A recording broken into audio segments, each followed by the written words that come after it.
Ce journal, le Mali attend de ses partenaires 1286 milliards de francs CFA pour boucler le financement de son plan de relance durable.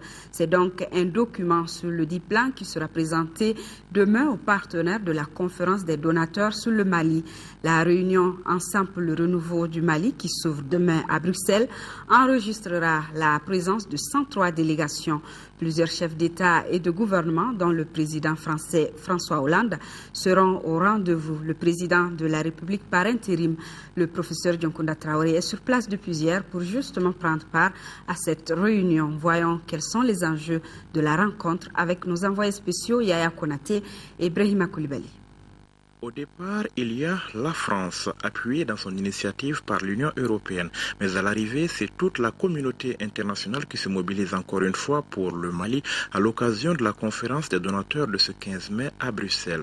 La mobilisation a un objectif simple, aider un pays meurtri par une succession d'événements malheureux à se remettre durablement sur pied, à se reconstruire. Pour cela, les autorités maliennes ont élaboré un plan de relance durable. Son coût, 2849 milliards de francs CFA, dont plus de la moitié déjà disponible. Le reste est justement à rechercher à Bruxelles. Le coût global du plan est de 2849 milliards de francs CFA. Sur ce total-là, il y a ce que l'État du Mali lui-même se propose de financer. Il y a aussi les financements des partenaires qui sont déjà acquis. Et tout ça est d'un total de 1562 milliards de francs CFA.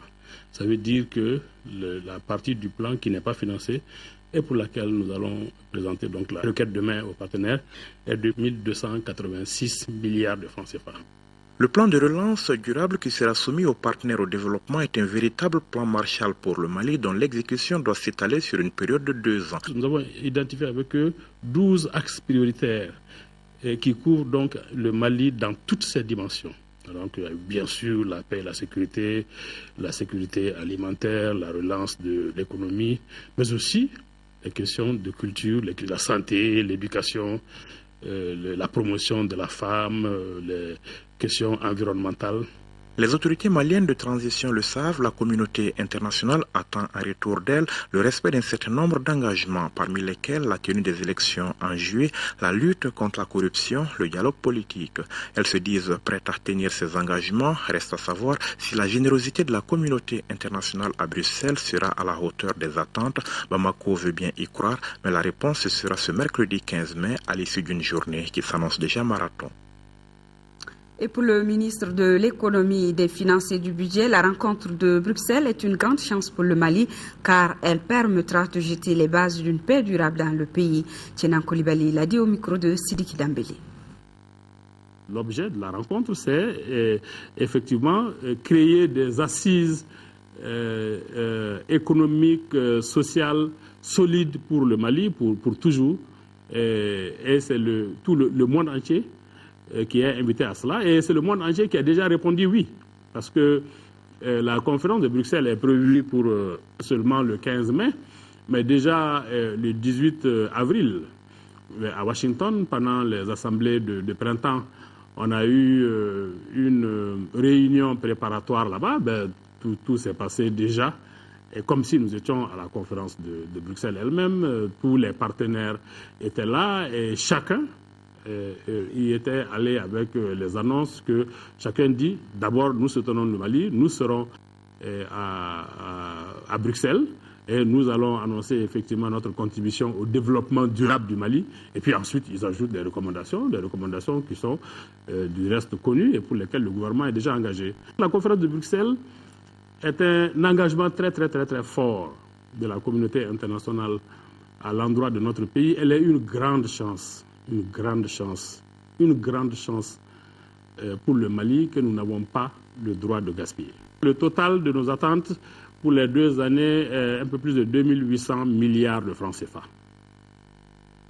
Et l'Union européenne, elle, annonce déjà une contribution de 520 millions d'euros dans cet effort de reconstruction pour les 2 prochaines années, annonce faite par le président de la Commission lors d'une réunion de travail cet après-midi. Les échanges avec le professeur Dioncounda Traoré ont porté bien évidemment sur la conférence des donateurs qui s'ouvre demain, mais aussi sur le processus politique à Bamako. Retrouvons nos envoyés spéciaux Yaya Konaté et Brahima Koulibaly. Au siège de la Commission de l'Union européenne cet après-midi, le président de la République par intérim, Dioncounda Traoré, est reçu par le président de la Commission pour une séance de travail. Des entretiens qui vont durer un peu moins d'une heure et qui vont déboucher sur ce qu'il faudra retenir ici comme la première annonce de contribution à l'effort de reconstruction du Mali, celle de l'Union européenne. Et j'ai le plaisir de vous annoncer que l'Union européenne s'engagera demain avec un montant total de 520 millions d'euros en faveur du Mali pour la période 2013-2014. Cela, bien sûr, sans oublier ce que nous allons faire aussi avec les pays de la région, puisqu'il y a là clairement une dimension régionale. Et ce sont des montants qui peuvent être revus si le besoin en est. L'Union européenne donne ainsi le ton, convaincu que le soutien de la communauté internationale est essentiel pour établir un Mali stable, démocratique et prospère. Le président de la Commission de l'UE le précise cependant, les acteurs du renouveau du Mali restent les Maliens eux-mêmes. C'est pourquoi, estime-t-il, il est important d'avancer sur le terrain politique avec la réconciliation et la légitimation démocratique des autorités maliennes à travers les élections prévues en juillet. Un avis partagé par son hôte, le président Dioncounda Traoré, qui a saisi l'occasion pour réaffirmer la volonté du gouvernement de tenir les délais et mieux d'organiser des élections propres. Pour ces élections, les autorités de la transition ont fixé des délais qui peuvent paraître à beaucoup comme un véritable pari, comme un challenge, puisque nous avons décidé d'organiser ces élections, en tout cas l'élection présidentielle, avant la fin du mois de juillet. C'est un pari que nous allons tenir. C'est un pari que nous sommes obligés de gagner. Parce que nous sommes convaincus que les véritables problèmes qui se posent au Mali, qui se posent dans la sous-région et qui se posent même dans la lutte globale de la communauté internationale contre le terrorisme et les narcotrafiquants, nous sommes certains que ces problèmes-là, en tout cas en ce qui concerne le Mali, ne peuvent être réglés qu'avec un gouvernement élu, un gouvernement issu des urnes, donc un gouvernement ayant plus de légitimité et disposant de plus de temps pour s'occuper de ces questions. Le Mali, assure le président Traoré, a conscience de ses responsabilités pour lui-même, l'Afrique et le reste du monde. C'est pourquoi, dira-t-il, le pays jouera pleinement sa partition avant de remercier l'UE pour sa contribution au financement du plan pour la relance économique du Mali.